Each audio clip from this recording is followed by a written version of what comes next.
안녕하세요. 클래식을 보다 쉽게 설명해주는 장동혁입니다. 여러분들은 클래식 공연을 본 적이 있나요? 클래식 하면 우리가 쉽게 접하는 대중음악보다 거리가 느껴지기 마련인데요. 오늘은 클래식의 기본 지식과 여러분들의 상식을 업할 수 있도록 쉽게 설명해 보도록 할게요. 연주회를 본 사람도 있을 것이고 없는 사람도 있겠지만 연주회 가면 다양한 형태의 공연을 볼 수 있죠. 자, 오늘은 그 악기의 구성에 대해서 한번 알아볼게요. 악기들의 구성은 숫자별로 구별할 수 있어요. 첫 번째, 숫자 1입니다. 숫자 1은 한 명이 연주하는 독주를 뜻하는데요. 피아노라든지 바이올린, 첼로, 플룻, 성악 등 혼자 연주하는 것을 말하는데 이러한 경우에도 무대에는 두 명이 있지만 독주 또는 독주회라고 부릅니다. 그래서 특별히 구별하기 위해 피아노 반주 없이 연주되는 경우에는 무반주 독주라고 얘기하기도 합니다. 여기서 무반주와 반주의 차이를 한번 알아볼까요? 확실히 구분을 위해 두 영상 모두 바이올린으로 연주합니다.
어떤가요, 여러분? 확실히 구별할 수 있겠죠? 앞서 본 바흐의 무반주 파르티다 3번은 피아노 소리 없이 바이올린 혼자 연주를 하였고, 두 번째에 들은 베토벤 바이올린 소나타는 피아노와 같이 연주하였죠. 하지만 이 두 형태 모두 독주라고 볼 수 있어요. 자, 그럼 두 번째 숫자 2로 가볼까요? 두 명에서 연주하는 형태는 듀엣 또는 듀오라고 부르는데요. 바이올린과 바이올린, 바이올린과 첼로, 플룻과 클라리넷처럼 두 명에서 연주하는 것을 말하는데 어쩌면 피아노와 바이올린 연주도 듀오라고 말할 수 있겠네요. 자, 어떤 모습인지 한번 알아볼까요? 바이올린과 첼로의 듀오 연주인 파사카리를 들어볼게요.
앞에서 본 독주와는 또 다른 하모니를 이루고 있죠.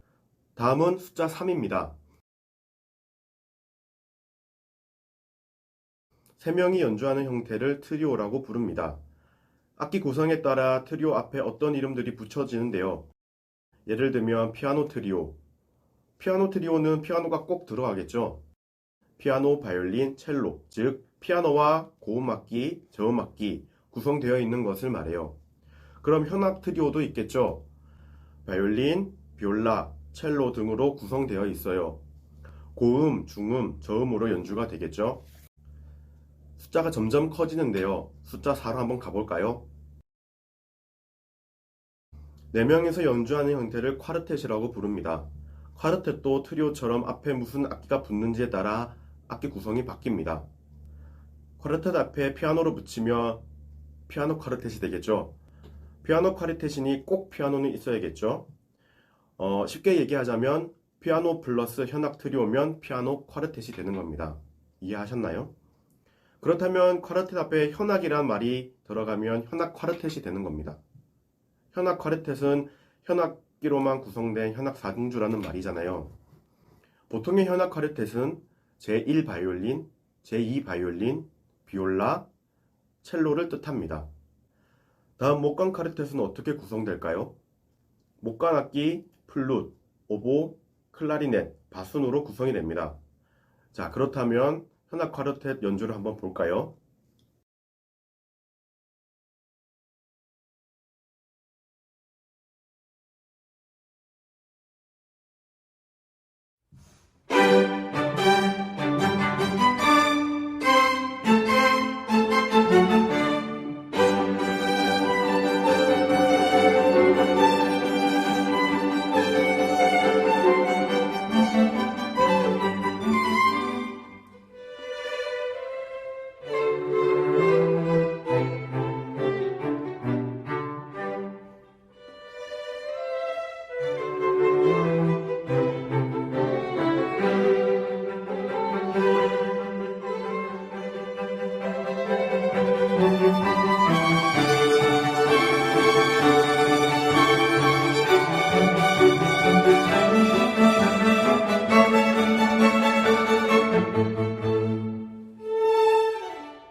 자, 어떤가요? 이 곡은 여러분도 많이 들어봤죠? 바로 모차르트의 가장 유명한 곡인 아이네 클라인의 나우트 뮤지크입니다. 자, 이번엔 숫자 5로 가볼까요? 이제는 여러분도 감이 오시죠? 오중주는 5명이 연주하는 형태를 말합니다. 현악 쿼르텟 앞에 피아노를 붙이면 네, 그렇습니다. 피아노 오중주가 되는 것입니다. 그렇다면 아까 목관 악기로 오중주가 되려면 어떤 악기가 올까요? 플룻? 아니면 오보에? 클라리넷? 물론 올 수도 있겠지만 대부분 아까 말했던 목관 사중주와 더불어 호른이라는 악기가 같이 연주돼요. 자, 이번엔 그럼 목관 오중주의 영상을 한번 볼까요?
자, 이 곡도 다들 한 번씩 들어봤을 텐데요. 바로 쇼스타코비치의 왈츠 2번입니다. 목관악길로 구성된 오중주의 음색들이 참 좋죠? 이처럼 6, 7, 8, 9 계속 6중주, 7중주, 8중주, 9중주 이렇게 연주하기도 하지만 자주 연주되는 형태가 아니라서 5중주까지 설명이 가능해요. 자, 그럼 다시 정리해 볼까요? 한 명이 연주를 하게 되면 뭐라고 했죠? 그렇죠. 독주. 그리고 2명에서 10명 정도를 중주라고 했죠. 자, 그럼 여기서 중주에서 중자는 무엇을 의미할까요? 바로 한자에서 무거울 중을 얘기하는 거예요. 그렇다면 중주는 독주보다 사람이 많아지고 악기 소리가 더 많아진다는 걸 얘기하겠죠. 사실 중주와 비슷한 의미로 합주라는 개념이 있어요. 합주 다들 들어보셨나요? 두 악기가 같이 연주되는 것을 뜻하는데 쉽게 이해하려면 중주는 악기당 한 명씩 연주하게 되는 거예요. 예를 들면 현악 4중주 있죠. 현악 4중주는 제1바이올린이 1명, 제2바이올린이 1명, 비올라가 1명, 첼로가 1명 이런 식으로 구성되어 있는 것이 현악 4중주이고 그렇다면 현악 합주는 무엇을 의미하는 걸까요? 제2바이올린이 여러 명 있는 거예요.